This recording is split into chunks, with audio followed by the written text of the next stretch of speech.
Bom dia, meus amores! Como vocês estão? Espero que estejam bem. Bora para mais uma live. Lembrando que essa é uma live de aquecimento para maratona que vai destravar o seu intestino. Nos dias 2, 4 e 6 de junho, eu vou fazer 3 aulas online e gratuitas, onde eu vou te mostrar o que você tem feito de errado, que está travando o seu intestino e te deixando com a barriga inchada.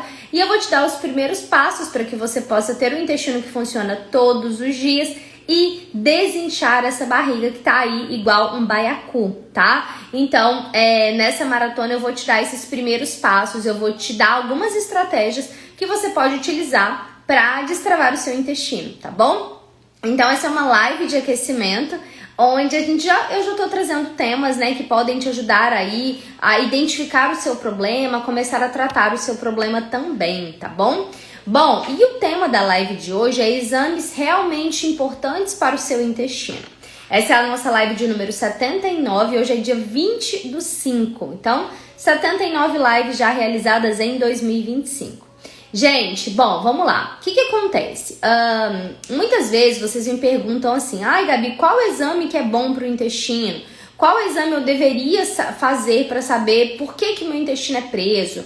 Por que eu faço cocô de bolinha? Por que eu sou tão travado? Primeiro a gente precisa entender que nenhum exame vai te dizer por que o seu intestino é preso, tá? Porque o intestino preso, gente, ele é uma coisa que é muito mais funcional do que necessariamente vai aparecer em um exame. É muito diferente, é um problema muito diferente, por exemplo, de uma diabetes. Uma diabetes, quando você está desenvolvendo uma diabetes, quando você tem diabetes, isso vai aparecer no seu exame de sangue, isso vai aparecer no seu exame de glicemia. Então, no seu exame de glicemia, a gente vai conseguir ver no seu sangue que a sua glicose está alterada. A questão do intestino é muito diferente porque o intestino é uma questão muito mais funcional. Então, o intestino ser travado, seu cocô ser de bolinha, tem a ver com a funcionalidade do seu intestino, então com a falta de estímulo a esse intestino, e essa falta de estímulo se dá pela alimentação. E no caso do cocô de bolinha, com o consumo de alimentos que você tem sensibilidade alimentar, tá? Então, não tem como, hoje em dia a gente ainda não tem exames que mostrem sensibilidade alimentar. Você vai ter exames que mostrem alergia alimentar, você vai ter exames que vão mostrar uma doença celíaca, por exemplo, mas você não vai ter exames que mostram sensibilidade. Então, eu sou sensível à maçã. Não tem esse exame, tem um exame de alergia para maçã, mas para sensibilidade não. E a sensibilidade, ela é mediada por IgE, não mediada por IgE, né? Então, por isso ela não vai aparecer no exame quando você fizer. Então, você pode ter um desconforto com o alimento, aquele alimento pode te causar cocô de bolinha, pode deixar seu intestino preso, pode alterar uma série de fatores no seu corpo, no entanto, isso não vai aparecer em um exame. E aí, muitas das vezes, vocês falam assim, porque eu já fiz colonoscopia, porque eu já fiz tal e tal exame e eu não consegui, não apareceu nada, não deu nada, mas o meu intestino continua preso. Sim, porque nenhum exame vai mostrar por que o seu intestino está preso, tá? Porque isso é uma coisa muito mais funcional do que no sangue mesmo. No entanto, hoje eu vou trazer para vocês alguns exames que vocês podem fazer, que podem nos dizer, que podem nos dar uma base de inflamação, e a inflamação está muito relacionada ao intestino. Então, um corpo que está cronicamente inflamado, um corpo que está com os parâmetros de inflamação muito aumentados, é um corpo que normalmente eu vou saber naturalmente que aquele intestino não está saudável. Por quê? Se o meu intestino está saudável, eu não vou ter uma inflamação tão importante. Se o meu intestino está saudável, eu não vou ter esses parâmetros de inflamação aumentados. Então, naturalmente, eu tenho que ter esses exames, né? Esses exames que eu vou falar para vocês normais. Quando eles não estão normais, a gente tem que começar a olhar para o intestino, certo? Bom, o primeiro exame que você provavelmente fez a vida inteira e que pode nos dizer sobre inflamação é o hemograma completo, tá? Então a gente tem ali no hemograma a primeira parte, onde tem hemácias, tem hemoglobina, e no caso da hemoglobina para mulheres, ela tem que estar acima de 13, principalmente se você é uma mulher já em menopausa, que não perde sangue, que não menstrua, ela tem que estar acima de 13, certo? Senão eu vou ter ali um quadro de anemia. Além disso, a gente tem que olhar o volume da hemácia, né? O VCM ideal é acima de 80, entre 80 e 95. Quando ele está muito baixo, vai indicar uma deficiência de ferro. Quando ele está muito alto, vai indicar uma deficiência de vitamina B12 ou de ácido fólico, que é muito comum para quem tem intestino preso, para quem está com o intestino inflamado, certo? Bom, então no hemograma que a gente mais vai olhar é isso. Segundo, no leucograma a gente vai olhar nossas células de defesa. Então o leucograma ele fala pra gente sobre defesa do nosso organismo, certo?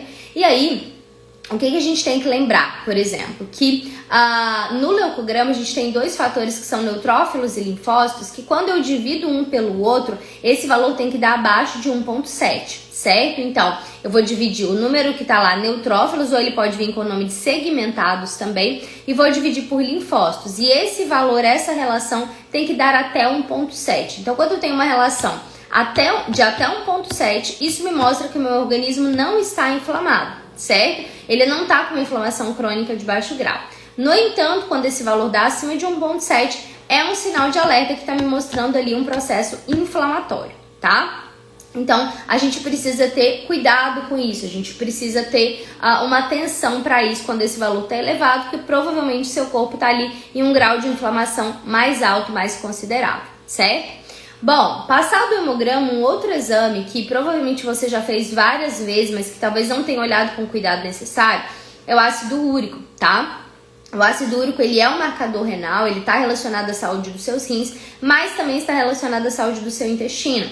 Quando eu tô com o intestino inflamado, quando eu tô com fezes muito ácidas, quando eu tô com o intestino que tá desregulado, que a minha microbiota tá desregulada, esse ácido úrico ele vai aumentar. Então, quando eu tenho um ácido úrico acima de 4, isso vai me indicar um processo inflamatório ali no meu intestino, e o ácido úrico ele está muito relacionado também ao consumo excessivo de frutose. Não a frutose que está na fruta, mas a frutose que está concentrada num suco, a frutose que está adicionada em um produto industrializado. Essa frutose que ela é ruim, tá? Não é a frutose que está ali na sua maçã. Beleza? Então, gente, o ácido úrico aumentado, então o ácido úrico maior do que 4, ele vai indicar um organismo que está mais inflamado, certo? Então, naturalmente, quando o ácido úrico, né, é um marcador aí bem importante de saúde renal, mas ele é um exame que grande parte das pessoas já fazem, né, já fizeram, então ele é um bom parâmetro para você ficar atenta, sim. Será que o meu ácido úrico ele sempre dá alto? Será que o meu problema é só os rins mesmo?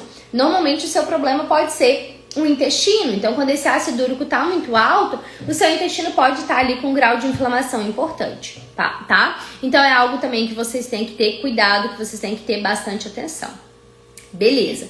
Depois do ácido úrico, um outro exame bem importante para a gente fazer. Bom dia, Fabiana. Bom dia, Edna. Que a gente pode fazer, que vocês provavelmente já fizeram, é a ferritina. A ferritina é o estoque de ferro do organismo. Então, a ferritina é uma proteína produzida pelo fígado que estoca ferro, que ela guarda o nosso ferro. Então, a ferritina, a gente tem duas formas de avaliar ela. A primeira, gente, em geral, mulheres em idade fértil que estão menstruando, vegetarianas ou mulheres que têm um baixo consumo de carne, né, principalmente carne vermelha, elas podem ter uma ferritina mais baixa justamente pela falta de ferro. Então, elas consomem pouco ferro e naturalmente estocam pouco ferro, elas guardam pouco ferro, tá? Bom dia, Fátima, seja bem-vinda. E aí, essa ferritina tende a estar baixa nessas mulheres mais jovens, né, em idade fértil. Então aí, quando essa ferritina tá baixa nessas mulheres, a gente vai ter um quadro de anemia. Muitas vezes uma anemia crônica, tá? Uma anemia crônica, uma anemia que tá ali presente nessa mulher, muitas vezes a vida toda. Então, desde adolescente, desde que ela começou a menstruar, ou desde que ela mudou a alimentação, se tornou vegetariana ou reduziu o consumo de carne, essa ferritina fica baixa, certo? Só que, no entanto, quando eu tenho uma ferritina alta, uma ferritina acima de 120, ela vai me indicar um processo inflamatório. Por quê? Como eu disse, a ferritina é uma proteína produzida pelo fígado que estoca ferro, certo? E aí, quando eu tenho um processo inflamatório, em resposta a esse processo inflamatório, o corpo, a ferritina, ela vai segurando, ela vai aumentando, que ela vai segurando mais ferro e não liberando ferro para a corrente sanguínea, certo? Então, quando eu tenho uma ferritina muito aumentada, uma ferritina acima de 120, né, principalmente para mulheres que não estejam repondo, que não tenham tomado o ferro via endovenosa ou até mesmo via oral, que pode aumentar bastante, Isso me diz que eu tenho um processo inflamatório. E o processo inflamatório, a gente tem que lembrar que ele sempre começa no intestino, tá? Então, se você tem uma ferritina alta, você precisa ficar atenta a isso, né? Agora, uma coisa que a gente também precisa lembrar é que algumas pessoas têm a ferritina aumentada por uma questão genética. Então, tem famílias, né? Tem pessoas que têm ali uma genética que dá, né? Que leva a essa predisposição a ter uma ferritina mais aumentada, certo? Então, na maioria das vezes, grande parte das vezes pode ser uma questão inflamatória mesmo, de ter um corpo inflamado, de ter um intestino inflamado, mas em alguns momentos pode também ser uma questão de família, né? Uma questão genética, uma questão ali que a grande parte das pessoas da sua família vão ter essa ferritina aumentada também, tá? Então a gente tem que ficar atenta a isso, porque às vezes essa ferritina nunca baixa, não é que essa pessoa está sempre inflamada, mas provavelmente ela tem ali alguma questão familiar que está aumentando essa ferritina, tá? Bom, então esse é um exame básico também que você já deve ter feito, que vai diagnosticar aí esse processo inflamatório. Outro exame bem importante, quando principalmente se tem intestino preso, é o TSH e todos os outros marcadores da tireoide. Por quê, gente? Porque pessoas que têm um TSH baixo, têm um TSH alto, são pessoas que estão com o metabolismo mais lento, que estão com tudo mais lento. Então, esse TSH acima de 2,5, mas principalmente acima de 4, é um TSH que vai mostrar uma lentificação do trânsito gastrointestinal, uma lentificação do seu metabolismo, um cansaço extremo, uma fadiga extrema, certo? Então, muito cuidado com esse TSH. O TSH, ele vai nos mostrar quando ele começa a subir, né, uma predisposição aí a um hipotireoidismo, certo? Então, o TSH, quando ele tá acima, muitas vezes você tá fazendo tudo pro seu intestino melhorar e o seu intestino não tá melhorando. Por quê? Porque esse TSH está aumentado, porque você está com problema na tireoide. E aí, enquanto você não resolver esse problema na tireoide, o seu intestino não vai funcionar, tá? A boa notícia é que quando esse TSH tá ali por volta de 3, 3,5, a gente consegue melhorar esses parâmetros, né? Melhorar esse TSH com suplementação. Então, quando a gente melhora a suplementação e melhora na ingestão de zinco, de ferro, de vitamina D, de vitamina C, é uma coisa que vai ajudar muito na saúde da tireoide, porque esses nutrientes são bem importantes ali para a sua tireoide também, tá bom? Então, TSH acima de 2,5 pode lentificar o trânsito gastrointestinal e te deixar com o intestino mais preso, certo? Outro exame bem interessante é o magnésio. O magnésio é um mineral que está muito relacionado à motilidade intestinal. Então, quando eu tenho magnésio mais baixo, quando eu estou com deficiência de magnésio, eu tenho normalmente, né, o que pode acontecer é do meu intestino ficar mais lento. Então, o ideal é ter o magnésio acima de 2,2. Quando esse magnésio está ali abaixo de 2, ou quando ele está ali 2,1 e tudo, é um magnésio que está me dizendo que eu tenho pouco magnésio no meu organismo e por isso essa hipomagnesianemia pode levar a uma lentificação do trato gastrointestinal, além da menor produção de serotonina, que também lentifica o trânsito gastrointestinal, tá? E pode piorar seu sono, né? Pode causar uma série de fatores aí para você também, beleza?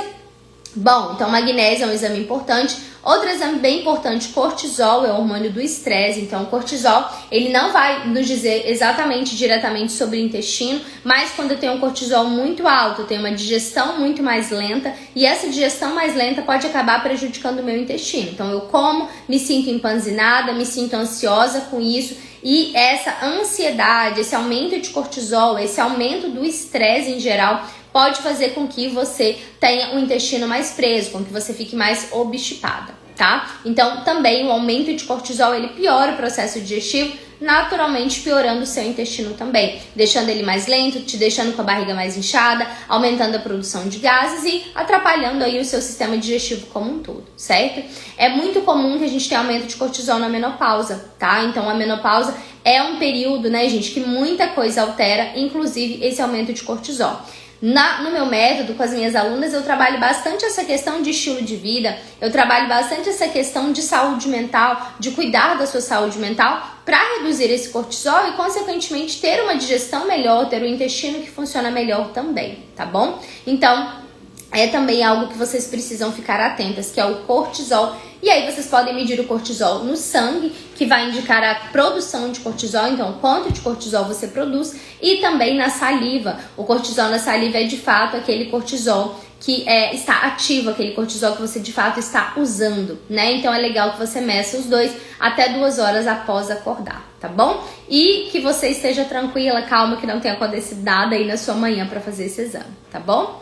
E por fim, né, de exames básicos que a gente tem aí para o intestino, a gente tem TGO e TGP, que são enzimas hepáticas, e a gente precisa lembrar que quando o intestino está inflamado, o fígado vai sofrer também. Então a gente tem uma ligação do intestino, na verdade, com todos os órgãos, todos os órgãos podem sofrer, mas às vezes uma das primeiras coisas que alterem o processo de inflamação crônica é o TGO e TGP. O ideal é que eles estejam até 26, tá? Então, acima disso, a gente já tem que ter uma atenção, a gente já tem que tomar mais cuidado, beleza?